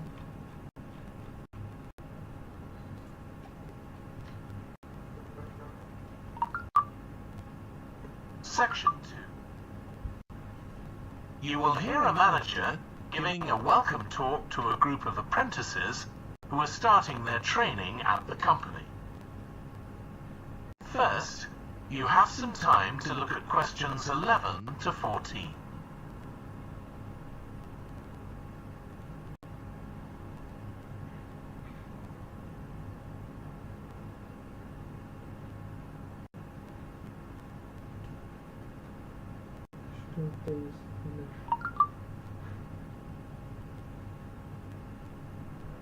Now listen carefully and answer questions 11 to 14. Good morning, everyone. My name's Janet Parker, and I'm the Human Resources Manager. We're very happy to welcome you to your new apprenticeship. I hope that the next 6 months will be a positive and enjoyable experience for you. I'd like to start with some general advice about being an apprentice. Most of you have very little or no experience of working for a big organisation, and the first week or so may be quite challenging. There will be a lot of new information to take in, but don't worry too much about trying to remember everything. The important thing is to check with someone if you're not sure what to do. You'll find your supervisor is very approachable and won't mind explaining things or helping you out. You're here to learn, so make the most of that opportunity. You'll be spending time in different departments during your first week, so make an effort to talk to as many people as possible about their work. You'll make some new friends and find out lots of useful information. As well as having a supervisor, you'll each be assigned a mentor. This person will be someone who's recently completed an apprenticeship, and you'll meet with them on a weekly basis. Their role is to provide help and support throughout your apprenticeship. Of course, this doesn't mean they'll actually do any of your work for you. Instead, they'll be asking you about what goals you've achieved so far, as well as helping you to identify any areas for improvement. You can also discuss your more long-term ambitions with them as well. Before you hear the rest of the talk, you have some time to look at questions 15 to 20.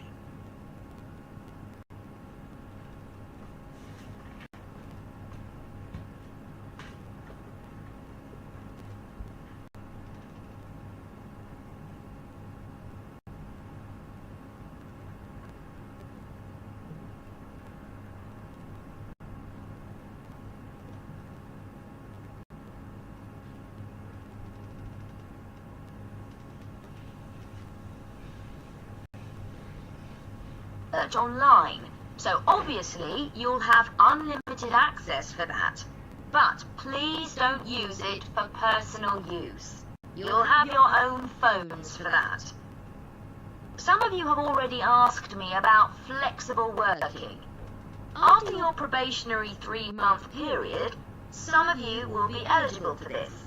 But it will depend on which department you're in and what your personal circumstances are.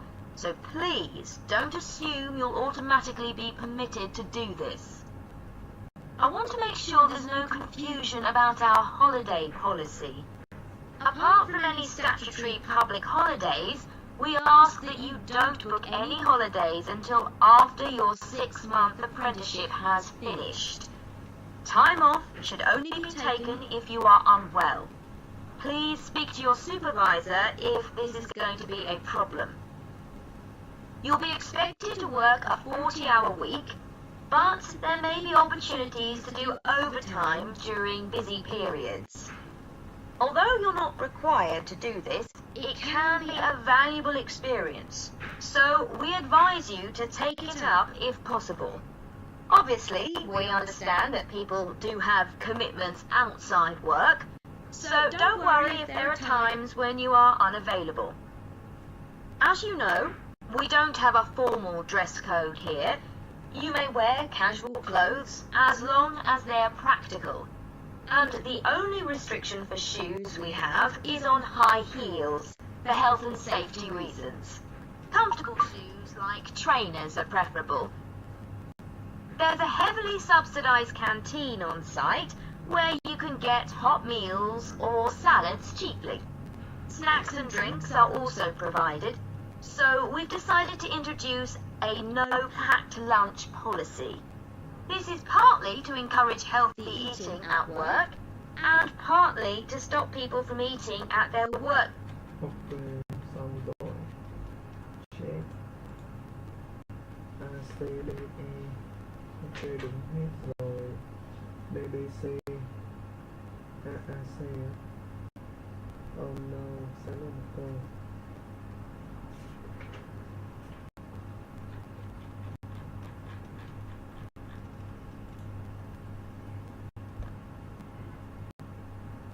Section 3. You will hear 2 urban planning students, called Carla and Rob, discussing their presentation on cities built by the sea, following instructions from their tutor. First, you have some time to look at questions 21 to 25.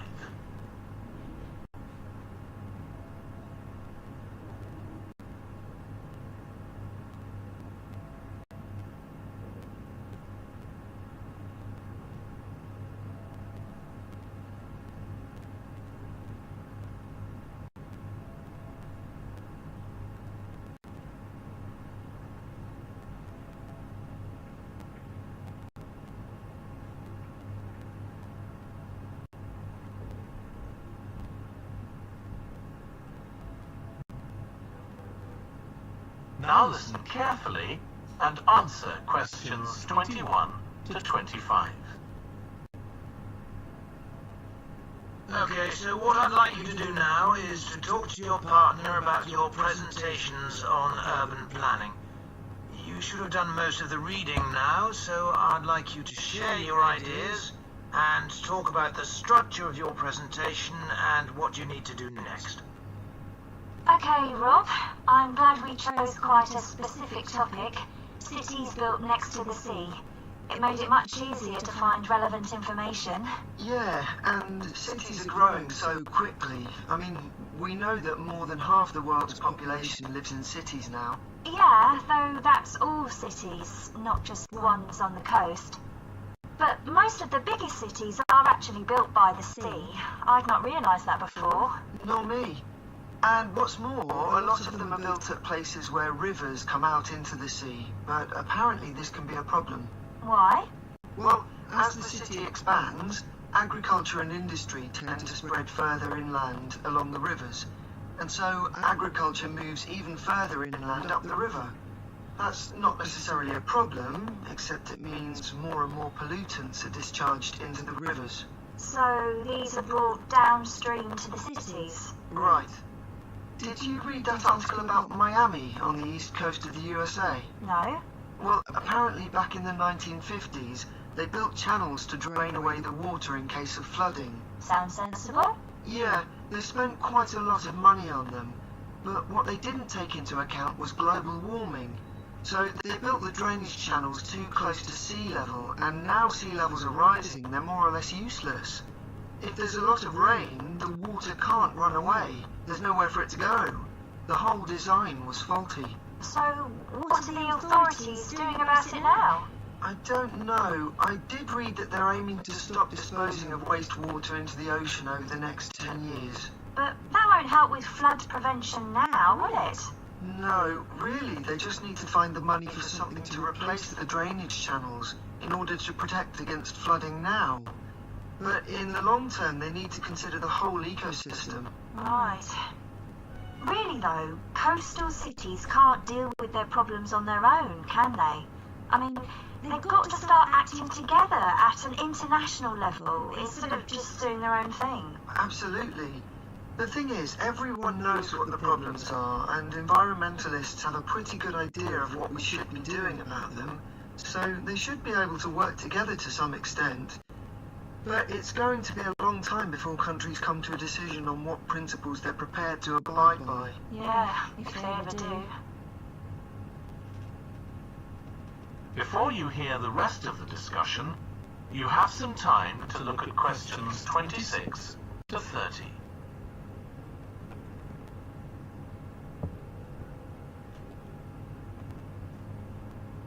Visual.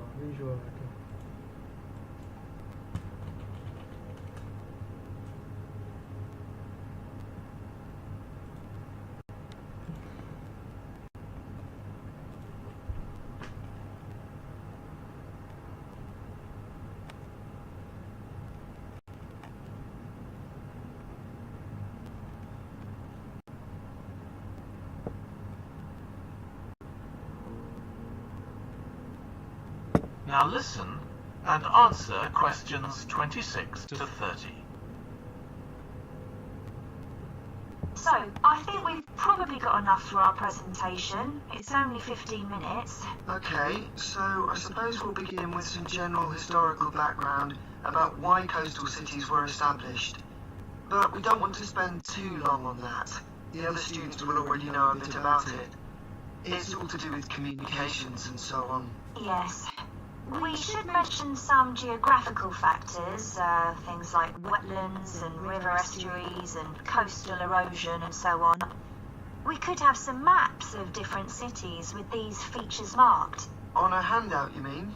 Or some slides everyone can see? Yeah, that'd be better. It'd be good to go into past mistakes in a bit more detail. Did you read that case study of the problems there were in New Orleans with flooding a few years ago? Yes. We could use that as the basis for that part of the talk. I don't think the other students will have read it, but they'll remember hearing about the flooding at the time. Okay. So that's probably enough background. So then we'll go on to talk about what action's been taken to deal with the problems of coastal cities. Okay. What else do we need to talk about? Maybe something on future risks, looking more at the long term if populations continue to grow? Yeah. We'll need to do a bit of work there. I haven't got much information. Have you? No, we'll need to look at some websites. Shouldn't take too long. Okay. And I think we should end by talking about international implications. Maybe we could ask people in the audience. We've got people from quite a lot of different places. That'd be interesting if we have time, yes. So now... Okay, hỏi audience.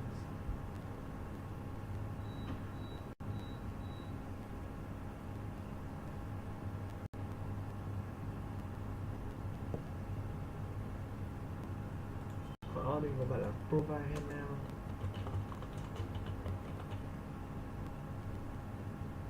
Này là bắt tay nữa.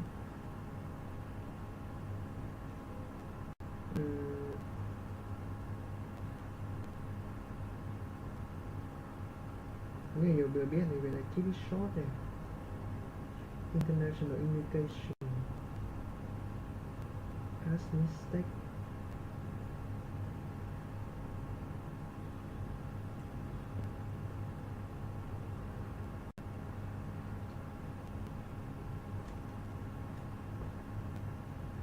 Mình nghĩ là focus on one example và cái kia là check if it is accurate.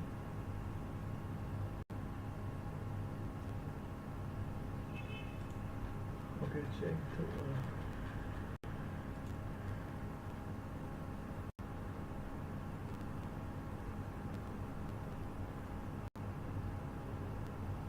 BASG say info of the student.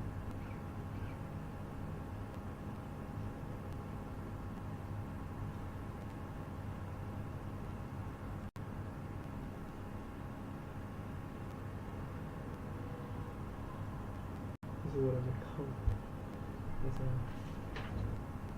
B A C B A ai là đúng rồi, sao đúng một câu này là cấp fail. Ok, not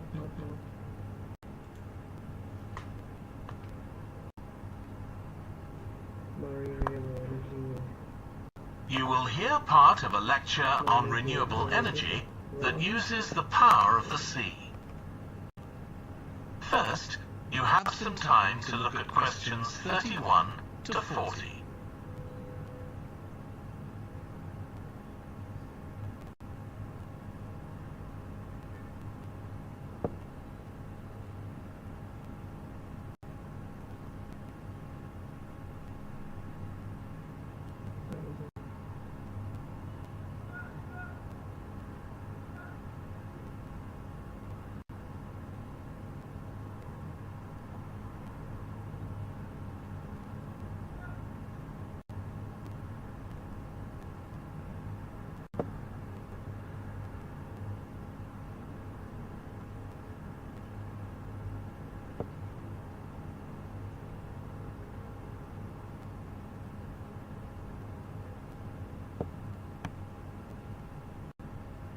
Now listen carefully and answer questions 31 to 40.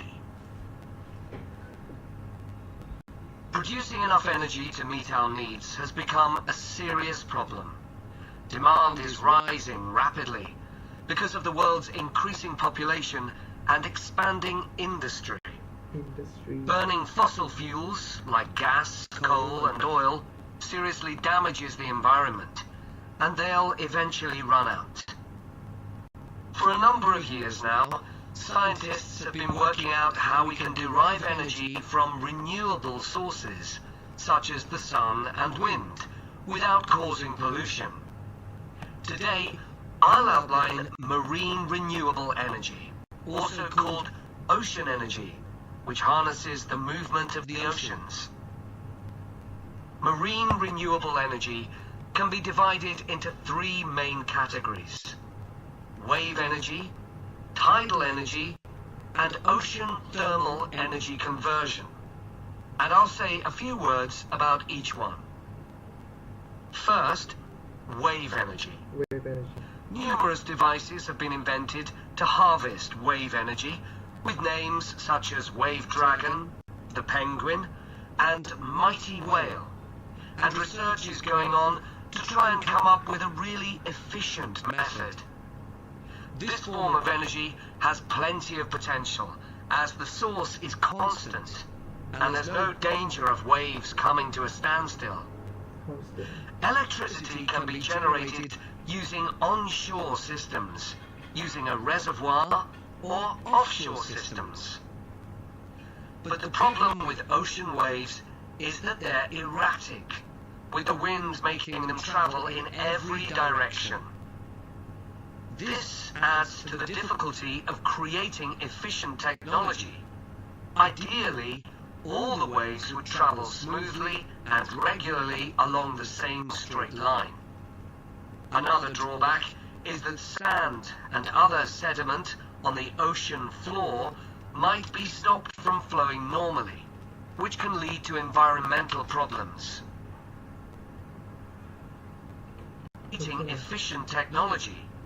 Ideally, all the waves would travel smoothly and regularly along the same straight line. Another drawback, distance. But the problem with ocean waves is that they're erratic, with the wind making them travel in every direction.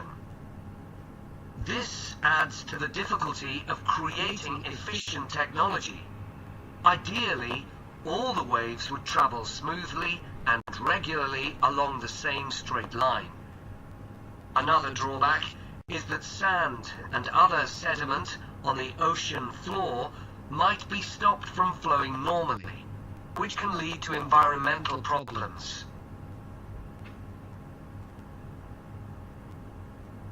The second category of marine energy that I'll mention is tidal energy. One major advantage of using the tide rather than waves as a source of energy is that it's predictable. We know the exact times of high and low tides for years to come. For tidal energy to be effective, the difference between high and low tides needs to be at least 5 meters. And this occurs naturally in only about 40 places on Earth. But the right conditions can be created by constructing a tidal lagoon, an area of seawater separated from the sea. One current plan is to create a tidal lagoon on the coast of Wales.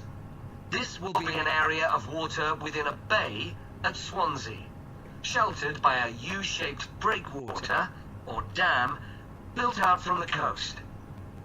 The breakwater will contain 16 hydro turbines, and as the tide rises, water rushes through the breakwater, activating the turbines, which turn a generator to produce electricity. Then, for 3 hours as the tide goes out, the water is held back within the breakwater, increasing the difference in water level until it's several meters higher within the lagoon than in the open sea. Then, in order to release the stored water, gates in the breakwater are opened. It pours powerfully out of the lagoon, driving the turbines in the breakwater in the opposite direction, and again generating thousands of megawatts of electricity. As there are 2 high tides a day, this lagoon scheme would generate electricity 4 times a day, every day, for a total of around 14 hours in every 24, and enough electricity for over 150,000 homes. This system has quite a lot in its favor. Unlike solar and wind energy, it doesn't depend on the weather. The turbines are operated without the need for fuel, so it doesn't create any greenhouse gas emissions, and very little maintenance is needed. It's estimated that electricity generated in this way will be relatively cheap, and that manufacturing the components would create more than 2,000 jobs, a big boost to the local economy. On the other hand, there are fears that lagoons might harm both fish and birds, for example by disturbing migration patterns and causing a buildup of silt, affecting local ecosystems. There are other forms of tidal energy, but I'll go on to the third category of marine energy, ocean thermal energy conversion. This depends on there being a big difference. Migration.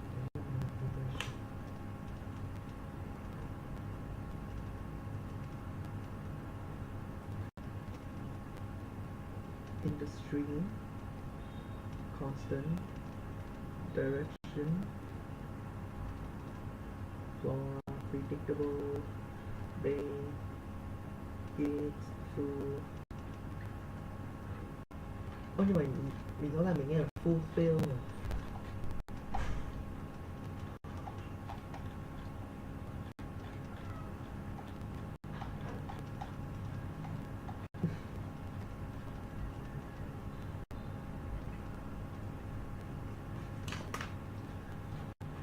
Full, okay, full jobs, okay, bài này đúng gần hết. Sao lại không được? Ba bạn sẽ làm luôn. Khá ổn.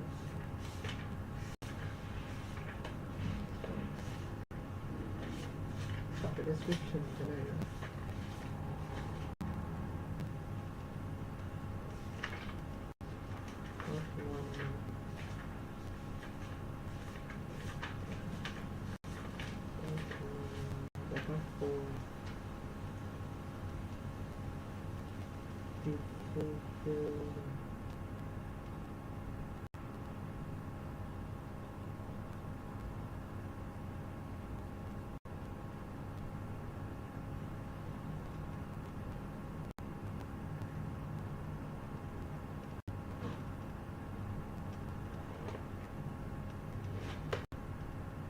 Feel nghe đọc rồi.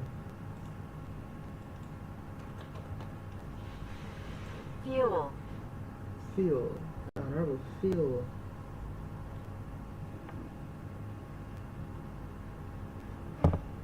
Thế thì chắc là mình nhầm cái từ fulfill rồi.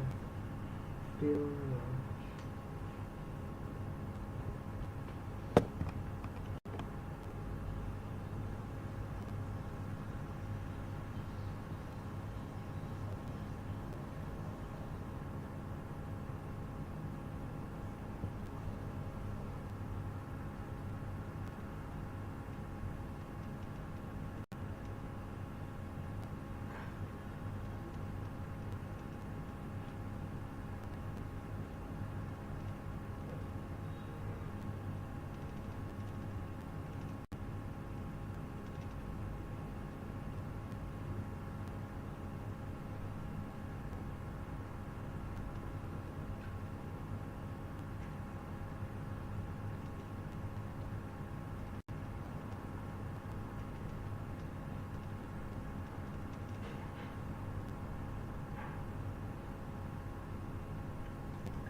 bao nhiêu.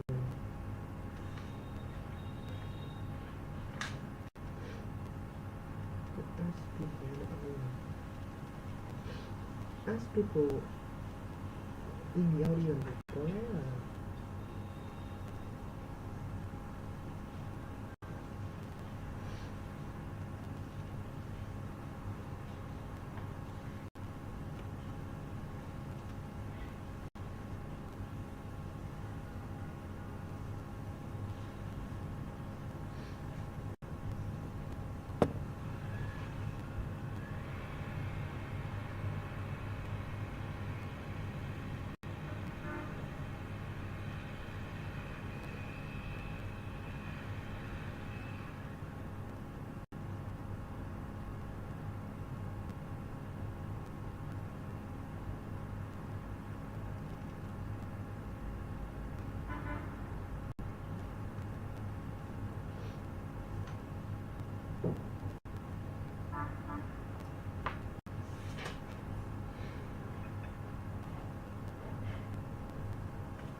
preferable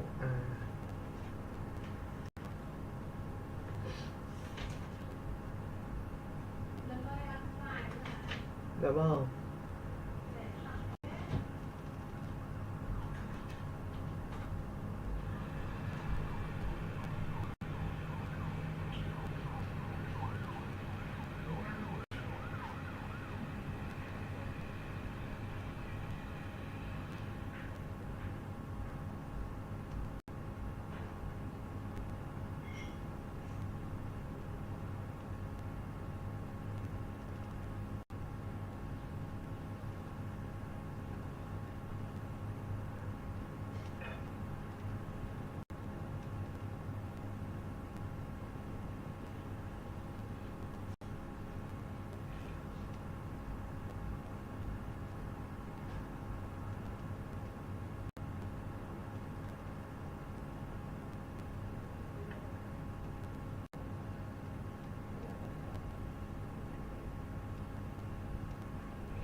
off stream này.